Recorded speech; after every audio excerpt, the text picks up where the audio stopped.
আজকে আমি বানাবো ডালিয়ার খিচুড়ি। চলো তাহলে শুরু করি। 1 কৌটো ডালিয়া নিয়ে নিব, 1/2 কৌটো মতো মুগ ডাল। এটাকে ভালো করে কড়াইয়ে দিয়ে লাল করে ভেজে নেব।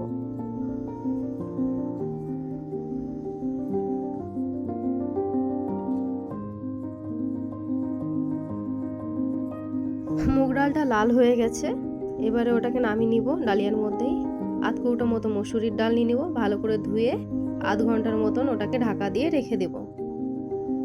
আমি সবজি নিয়ে নিয়েছি, সবজিগুলোকে ভেজে নেব। ফুলকপি, আলু, বাঁধাকপি, পেঁয়াজকলি, গাজর। এবারে কড়াইয়ে তেল নিয়ে এক এক করে সবজিগুলো ভেজে নিলাম। প্রথমে আলুটাকে ভেজে নেব লাল করে, তারপরে ফুলকপি দিয়ে ভেজে নেব, তারপরে পুরো সবজি একসাথে দিয়ে দিব। বাঁধাকপি, পেঁয়াজকলি, গাজর একসাথে ভালো করে ভেজে উঠিয়ে রাখবো। আপনারা আপনাদের পছন্দ মতন কিছু সবজিও এতে দিতে পারেন।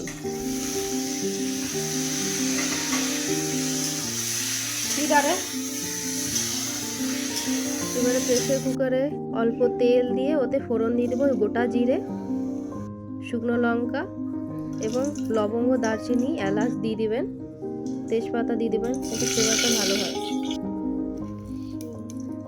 গরম তেলে অল্প হিং দিয়ে দিব। এবারে পেঁয়াজ ছেড়ে দেবো, পেঁয়াজটাকে লাল করে ভেজে নেব।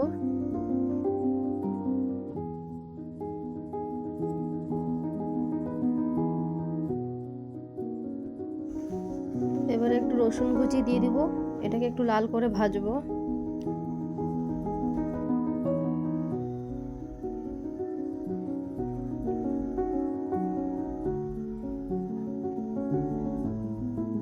দেখুন ভাজা হয়ে গেছে লালভাবে। আমি তখন ভুলে গেছিলাম গরম তেলে লবঙ্গ, দারচিনি, এলাচ দিতে, তাই এখন দিয়ে দিব। এবারে টমেটোগুলো দিয়ে দিব। টমেটোটাকে ভালো করে একটু ভেজে নেব। কাঁচা লঙ্কা অ্যাড করব, আপনাদের স্বাদ মতন ঝাল দিতে পারেন। অল্প আদা থেতো করে রেখেছিলাম, ওটা দিয়ে দিব। এবারে ভাজা সবজিগুলো দিয়ে দেব। মটরশুঁটি দিয়ে দিব, একটু নেড়ে চেড়ে। আমি এতে অল্প ধনেপাতা দিয়েছি, খুব সুন্দর একটা ফ্লেভার আসে তার জন্য। নুন, হলুদ, জিরে গুঁড়ো, ধনে গুঁড়ো, লঙ্কা গুঁড়ো দিয়ে দিব স্বাদ মতন।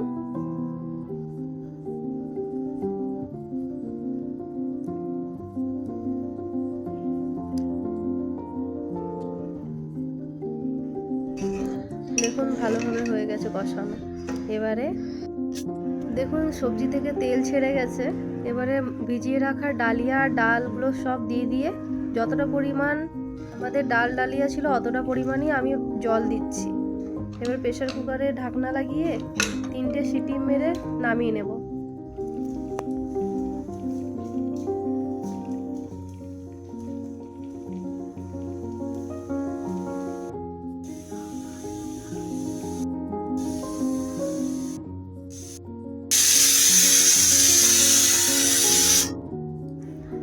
দেখুন কত সুন্দর সেদ্ধ হয়েছে ডালিয়াটা। এবারে আপনারা স্বাদ মতন চিনি এবং ঘি দিয়ে পরিবেশন করুন। আমি ভিডিওটা নিতে পারিনি, তাই আপনাদেরকে জানিয়ে দিলাম। যদি আপনাদের আমার রেসিপিটি ভালো লাগে তাহলে আমার চ্যানেলটিকে সাবস্ক্রাইব করে আমার পাশে থাকবেন। Thank you.